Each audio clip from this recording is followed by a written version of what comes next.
I'm gonna show you how to enable developer options on Android devices in 2025.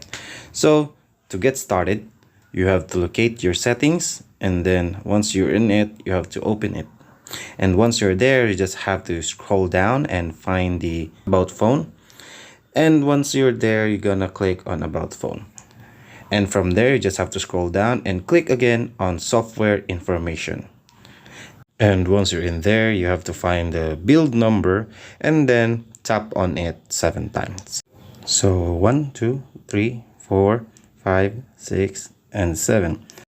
And from there, developer mode has been turned on.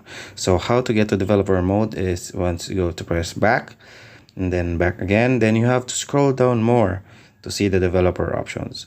And right from there, you will see now the developer options.